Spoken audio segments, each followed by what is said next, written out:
Good morning everyone, welcome to my foundation classes. अभी चल रहा है हमारा द करंट अफेयर्स शो और आज हमारा थॉट ऑफ द डे है कि इंतजार करने वाले को सिर्फ उतना ही मिलता है जितना कि कोशिश करने वाले छोड़ देते हैं। एक बहुत पुराना सा कोट है लेकिन हमारे सीरीज में न्यू है, ठीक है।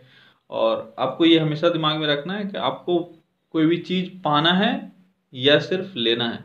अगर आप इंतजार कर रहे हो तो आपके पास वो आ जाएगा खुद ब खुद, तो आपको उतना ही मिलेगा जितना सक्सेस पाने वाले छोड़ देते हैं। और अभी इस समय में सक्सेस पाने वाले कुछ भी नहीं छोड़ रहे हैं, इस कारण से आपको सिर्फ अनसक्सेसफुलनेस ही मिलेगा। अगर आप इंतजार करते हो तो आपको आगे खुद चलकर कोशिश करके वो चीज़ हासिल करनी होगी। तो चलिए इसी मोटिवेशन कोट के साथ बढ़ते हैं आगे और देखते हैं क्या है आज आपके करंट अफेयर्स सीरीज में। तो आज हमारा पहला क्वेश्चन है कि अनिल अंबानी पर 550 करोड़ रुपए का एरिक्सन का बकाया भुगतान निम्नलिखित में से किसने चुकाया। तो एरिक्सन का जो बकाया भुगतान था अनिल अंबानी पर 550 करोड़ का, वो किसने चुकाया? वह चुकाया मुकेश अंबानी ने। मुकेश अंबानी द्वारा वित्तीय सहायता दिए जाने पर अनिल अंबानी ने दूरसंचार उपकरण कंपनी एरिक्सन का बकाया भुगतान कर दिया है। इसके फलस्वरूप रिलायंस कम्युनिकेशन के मालिक अनिल अंबानी जेल जाने से बच गए। तो रिलायंस कम्युनिकेशन के मालिक अभी अनिल अंबानी जेल जाने वाले थे लेकिन वह बच गए हैं क्योंकि मुकेश अंबानी ने 550 करोड़ रुपए चुका दिया है। किस कंपनी को? तो एरिक्सन को। अगला क्वेश्चन है ऊर्जा दक्षता ब्यूरो बीईई द्वारा किस नाम से भारत में ऊर्जा दक्षता में तेजी लाने के लिए एक राष्ट्रीय रणनीति दस्तावेज विकसित किया गया है? किसने एक रणनीति दस्तावेज विकसित किया है? ये क्या है? बीईई ने। बीईई यानी ब्यूरो ऑफ एनर्जी एफिशिएंसी, ठीक है। इसने एक रणनीति तैयार किया है किस पर्पस के लिए? तो भारत में ऊर्जा दक्षता लाने के लिए, ऊर्जा दक्षता में तेजी लाने के लिए। और उस रणनीति का क्या नाम है? उसका नाम है उन्नति। क्या नाम है उसका? उन्नति। उन्नति का फुल फॉर्म क्या है? Unlocking national energy efficiency potential, ठीक है। Unlocking national energy efficiency potential. ये लास्ट में पोटेंशियल जोड़ा गया है जो आपके इसमें नहीं आ रहा है। तो उन्नति में क्या है? Unlocking national energy efficiency potential, ठीक है। और ये लॉन्च किया गया बीईई के द्वारा। अगला क्वेश्चन है निम्नलिखित में से किसे गोवा का मुख्यमंत्री बनाया गया है? आपको पता होगा कभी हाल ही में गोवा के मुख्यमंत्री, पूर्व मुख्यमंत्री अभी जो थे जिनका देहांत हो गया, उनका नाम था मनोहर पर्रिकर। और उनके देहांत के बाद किनको बनाया गया है गोवा का मुख्यमंत्री? ये है प्रमोद सावंत। कौन है? प्रमोद सावंत। तो मनोहर पर्रिकर के निधन के पश्चात प्रमोद सावंत को गोवा का मुख्यमंत्री बनाया गया है, ठीक है। अगला क्वेश्चन है कि ग्लोबल कंसल्टिंग फर्म मर्सर द्वारा जारी एक सूची में भारत के कितने शहरों को रहने योग्य गुणवत्ता में निकृष्ट माना गया है, यानी रहने योग्य नहीं माना गया है, ठीक है। यानी वर्स्ट कंडीशन है उन शहरों का भारत में। ऐसे कितने शहर हैं? तो ऐसे 7 शहर हैं टोटल। इसमें जो भी आप बड़े शहर सोच सकते हो वो सब हैं और जिसको मर्सर के रैंकिंग में लीस्ट पोजीशन हासिल हुआ है, ठीक है। अब देखो ये इंडिया में ये टॉप शहर जो हैं जिसको लिस्ट कैटेगरी मर्सर के द्वारा दिया गया है, हम लोग जिसको टॉप समझते हैं, और उन सबों को मर्सर ने ये कहा है कि वो रहने योग्य भी नहीं है। देखो उसमें कौन कौन से हैं? न्यू दिल्ली, कोलकाता, मुंबई, चेन्नई, बेंगलुरु, पुणे और हैदराबाद, ठीक है। तो ये 7 ऐसे शहर हैं जिनको लीस्ट पोजीशन हासिल हुआ है। देखो न्यू दिल्ली को 162, कोलकाता 160, मुंबई 154, चेन्नई 151, बेंगलुरु 149, पुणे 143 और हैदराबाद 143। ये सारे रैंक प्राप्त हुए हैं, ठीक है, आउट ऑफ 231 सिटीज में, ठीक है। तो आप देख लो क्या हालत है हमारे शहरों का। चलिए बढ़ते हैं आगे। अगला क्वेश्चन है कि हाल ही में किस देश ने शिक्षा उपरांत दिए जाने वाले वीजा व्यवस्था में सुधार करने के लिए अंतर्राष्ट्रीय शिक्षा नीति की घोषणा की है? किस वीजा में सुधार करने के लिए? तो शिक्षा उपरांत, शिक्षा के बाद दिए जाने वाले वीजा व्यवस्था में सुधार लाने के लिए ब्रिटेन ने एक अंतर्राष्ट्रीय शिक्षा रणनीति को तैयार किया है, ठीक है। अगला क्वेश्चन है कि भारतीय सेना ने 18 मार्च 2019 को महाराष्ट्र के औंध में कितने अफ्रीकी देशों के साथ 10 दिवसीय सैन्य अभ्यास की शुरुआत की? तो कल मैंने आपको बताया हुआ था कि भारत और अफ्रीकी देशों के बीच में एक सैन्य अभ्यास हो रहा है। उसका क्या नाम है? उसका नाम था एफिन्डेक्स। क्या नाम था? एफिनडेक्स, ठीक है, एफिनडेक्स। अब एफिनडेक्स ये मैंने कल आपको बताया था कितने अफ्रीकी देश इसमें शामिल हैं, इसमें टोटल 16 अफ्रीकी देश शामिल हैं, ठीक है। महाराष्ट्र के पुणे में होने जा रहा है, और पुणे में अगर बात करें खास तौर पर ये हो रहा है औंध मिलिट्री स्टेशन में। कहाँ हो रहा है? औंध मिलिट्री स्टेशन में, ठीक है। अगला क्वेश्चन है कि पाकिस्तान क्रिकेट बोर्ड ने आईसीसी की विवाद समाधान समिति में मुकदमा हारने के बाद किस बोर्ड को मुआवजा के रूप में $16 लाख की राशि दी है? बहुत इंपॉर्टेंट क्वेश्चन है कि अभी अभी हाल ही में आईसीसी विवाद समाधान समिति में पाकिस्तान क्रिकेट बोर्ड एक मुकदमा हार गया, उसके बाद किस क्रिकेट बोर्ड को उसने $16 लाख की मुआवजा राशि दी? तो यह है बीसीसीआई यानी भारतीय क्रिकेट बोर्ड, ठीक है। भारतीय क्रिकेट बोर्ड को कितने लाख डॉलर? $16 लाख करीब भुगतान किया गया पीसीबी के द्वारा, यानी पाकिस्तान क्रिकेट बोर्ड के द्वारा। अगला क्वेश्चन है कि अमेरिका ने द्विपक्षीय और सैन्य परमाणु ऊर्जा सहयोग को बढ़ावा देने के लिए भारत में कितने परमाणु संयंत्र बनाने के लिए सहमति व्यक्त की है? किसने व्यक्त किया है सहमति? तो अमेरिका ने भारत में असैन्य परमाणु ऊर्जा सहयोग को बढ़ावा देने के लिए, किस चीज के लिए? असैन्य परमाणु ऊर्जा सहयोग बढ़ावा देने के लिए कितने परमाणु संयंत्र बनाने के लिए सहमति दी है? तो कितने परमाणु संयंत्र है? वो है टोटल 6। कितने संयंत्र हैं? 6 जो अमेरिका बनाएगा भारत में।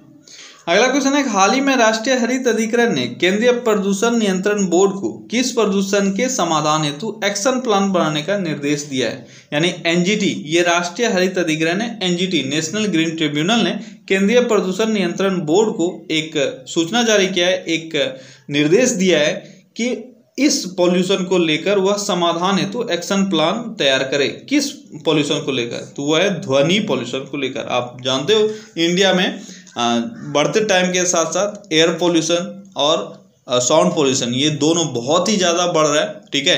तो इसी कारण से एनजीटी ने ध्वनि पॉल्यूशन को कंट्रोल करने के लिए एक एक्शन प्लान बनाने का निर्देश दिया है केंद्रीय प्रदूषण नियंत्रण बोर्ड को। अगला क्वेश्चन है कि नौसेना परिचालन तैयारी अभ्यास की समीक्षा कहाँ की गई थी? नौसेना परिचालन तैयारी अभ्यास की समीक्षा कहाँ की गई थी? ये की गई थी कोची में। कोची में जो नौसेना प्रमुख हैं एडमिरल सुनील लांबा, इन्होंने हाल ही में एक थिएटर लेवल रेडीनेस और ऑपरेशन एक्सरसाइज, जिसको हम लोग शॉर्ट फॉर्म में बोलते हैं ट्रोपेक्स, TROPEX, ठीक है, ट्रोपेक्स। तो ट्रोपेक्स की समीक्षा की किसने? तो सुनील लांबा जो हमारे नौसेना प्रमुख हैं, ठीक है, और तीनों नौसेना कमांडर ने इनमें हिस्सा लिया था और इसका समीक्षा किया था। किस चीज में? तो ट्रोपेक्स में। ये ट्रोपेक्स आपको याद रखना है। और इसका आयोजन कहाँ हुआ था? ये हुआ था कोच्चि में। कहाँ हुआ था? कोच्चि में। अगला क्वेश्चन है कि association of tennis professional ATP की नवीनतम पुरुषों की रैंकिंग में भारत के अपने करियर का उच्च रैंक 84 हासिल किया है। किसने? आपको ये बताना है किसने ये हासिल किया है ये रैंक। ये क्या है? प्रजनेश गुणेश्वरन ने। किसने? प्रजनेश गुणेश्वरन एक भारतीय टेनिस प्लेयर है और इन्होंने association of tennis professionals ATP की नवीनतम पुरुष की रैंकिंग में अपने करियर का सबसे हाईएस्ट रैंक 84 हासिल किया है, ठीक है। और अगर महिला टेनिस एसोसिएशन रैंकिंग में बात करें तो अंकिता रैना, ठीक है, अंकिता रैना, ये नाम याद रखना। अंकिता रैना ने 168वां पोजीशन हासिल किया है। 168वां पोजीशन हासिल करने के साथ ही भारत की शीर्ष खिलाड़ी बनी हुई है, यानी 168 मिला है महिला में। क्या नाम है इनका? अंकिता रैना। तो आपके लिए नाम इंपॉर्टेंट होता है, आपसे डायरेक्ट क्वेश्चन पूछ लिया जाता है अंकिता रैना किस फील्ड से है, तो ये है टेनिस प्लेयर। और मेल में प्रजनेश गुणेश्वरन जो 84 रैंक हासिल कर पाए हैं और इंडिया के टॉप प्लेयर हैं। अगला क्वेश्चन है कि वैज्ञानिकों ने एक स्वचालित इलेक्ट्रॉनिक डैश बनाई है। इंपॉर्टेंट क्वेश्चन है कि अभी वैज्ञानिकों ने हाल ही में ऑटोमेटिक इलेक्ट्रॉनिक क्या बनाया है? तो ऑटोमेटिक इलेक्ट्रॉनिक त्वचा यानी स्किन बनाया है, ठीक है। वैज्ञानिकों ने एक स्वचालित इलेक्ट्रॉनिक त्वचा बनाई है जिसका उपयोग जल प्रतिरोधी टच स्क्रीन से लेकर जलीय सॉफ्ट रोबोट तक कई उपकरणों को विकसित करने के लिए किया जा सकता है। इसका उपयोग क्या जा सकता है, एक जल प्रतिरोधी टच स्क्रीन से लेकर जो भी जलीय सॉफ्ट रोबोट बनाया जा सकता है उन सब में इसका यूज किया जाता है। किसने इसको विकसित किया यानी बनाया है, ये बनाया गया है यूनिवर्सिटी ऑफ सिंगापुर, ठीक है, नेशनल यूनिवर्सिटी ऑफ, जिसको NUS शॉर्ट में बोलते हैं, नेशनल यूनिवर्सिटी ऑफ सिंगापुर और कैलिफोर्निया विश्वविद्यालय के द्वारा। ये दो यूनिवर्सिटीज हैं जिनको आपको याद रखना है, कैलिफोर्निया यूनिवर्सिटी और नेशनल यूनिवर्सिटी ऑफ सिंगापुर, इन दोनों ने मिलकर इसको बनाया है। अगला क्वेश्चन है कि भारत का पहला IFSC कहाँ स्थित है। बहुत ही इंपॉर्टेंट क्वेश्चन है आपके आने वाले किसी भी एग्जाम के लिए। भारत का पहला IFSC, ये IFSC क्या होता है, ये होता है international financial service centre, international financial service centre, या हिंदी में बोल सकते हो आप अंतर्राष्ट्रीय वित्तीय सेवा केंद्र, ठीक है, अंतर्राष्ट्रीय वित्तीय सेवा केंद्र। तो भारत का पहला अंतर्राष्ट्रीय वित्तीय सेवा केंद्र कहाँ स्थित है, ये स्थित है गुजरात में। कहाँ स्थित है, गुजरात में, और इसका नाम क्या है, इसका नाम है गुजरात इंटरनेशनल फाइनेंस टेक, जिसको बोलते हैं गिफ्ट सिटी, ठीक है, गिफ्ट सिटी, ये टर्म आप याद रखना, Gujarat international finance tech city, ठीक है, सिटी। तो गिफ्ट सिटी ये भारत का पहला IFSC है। ये दोनों टर्म आप याद रखना। IFSC भारत में पहला बार ऑपरेशनल कहाँ हुआ है, ये हुआ है गुजरात में, और उसका नाम क्या है, गिफ्ट सिटी, ठीक है, गिफ्ट सिटी, गिफ्ट सिटी। और गिफ्ट सिटी का भी फुल फॉर्म आप याद रखना, Gujarat international finance tech city, ठीक है। अगला क्वेश्चन है कि डैश को अंकल ओलंपिक के नाम से जाना जाता है जिनका हाल ही में दिल का दौरा पड़ने से निधन हो गया। अंकल ओलंपिक, अंकल ओलंपिक किसका उपनाम है, बहुत ही इंपॉर्टेंट क्वेश्चन है। अंकल ओलंपिक ये है नाओतोशी यामादा, नाओतोशी यामादा, नाओतोशी यामादा, इनको अंकल ओलंपिक के नाम से भी जाना जाता है। ये अंकल ओलंपिक के नाम से मशहूर बिजनेसमैन है, ठीक है। इनका हाल ही में दिल का दौरा पड़ने से निधन हो गया। उन्होंने 1964 के टोक्यो खेल से लेकर 2016 के रियो डी जेनेरियो खेलों तक सभी 14 ग्रीष्मकालीन ओलंपिक में भाग लिया था। कब से कब तक, 1964 से लेकर 2016 तक के रियो डी जेनेरियो ग्रीष्म ओलंपिक में सब में इन्होंने भाग लिया था, ठीक है। और क्या ये खेलते थे, नहीं, ये खेलते नहीं थे, ये एक ऑडियंस बन के वहां जाते थे, ठीक है। वो अक्सर पारंपरिक जापानी जैकेट और सुनहरे रंग की टोपी पहने हुए जोर जोर से नारे लगाते हुए तथा जापानी झंडा लहराते हुए दर्शकों के बीच खड़े रहते थे, ठीक है। तो बहुत इंटरेस्टिंग सा क्वेश्चन है कि अंकल ओलंपिक नाम किनको दिया गया था, तो अंकल ओलंपिक नाम दिया गया था नाओतोशी यामादा, नाओतोशी यामादा को। अगला क्वेश्चन है कि डैश ने द प्लेयर्स खेल प्रतियोगिता जीतकर अपना 15वां PGA टूर खिताब हासिल किया। तो किसने द प्लेयर्स खेल प्रतियोगिता जीतकर अपना 15वां PGA टूर खिताब हासिल किया, तो ये है रोरी मैकलेरो। किसने है, रोरी मैकलेरो। रोरी मैकलेरो ने द प्लेयर्स खेल खिताब जीतकर अपना 15वां PGA टूर खिताब हासिल किया। और रोरी मैकलेरो कहाँ के हैं, ये आयरलैंड के गोल्फ प्लेयर हैं, ठीक है, आयरलैंड के गोल्फ प्लेयर हैं। अगला क्वेश्चन है कि IPL 2019 का पहला मैच इनमें से किस स्टेडियम में खेला जाएगा। इंपॉर्टेंट क्वेश्चन है कि IPL 2019 जो स्टार्ट होने वाला है अभी हाल ही में, इसका पहला मैच किस स्टेडियम में खेला जाएगा। ये खेला जाएगा MA चिदम्बरम स्टेडियम। कहाँ खेला जाएगा, MA चिदम्बरम स्टेडियम, यहाँ पे आपका IPL शुरू होगा। अब आप कमेंट में ये बताओ कि MA चिदम्बरम स्टेडियम कहाँ है जहां पे पहला मैच खेला जाएगा IPL का। अगला क्वेश्चन है कि आत्मा का नया अध्यक्ष किसे चुना गया है। ये आत्मा क्या है, ATMA, ATMA का नया अध्यक्ष। ATMA का फुल फॉर्म क्या होता है, ये होता है ऑटोमोटिव टायर मैन्युफैक्चरर्स एसोसिएशन, ठीक है, automotive tyres manufacturers association.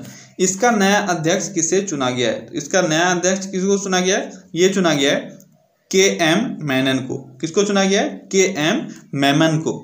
KM Menon को किसका, ATMA का नया अध्यक्ष चुना गया है।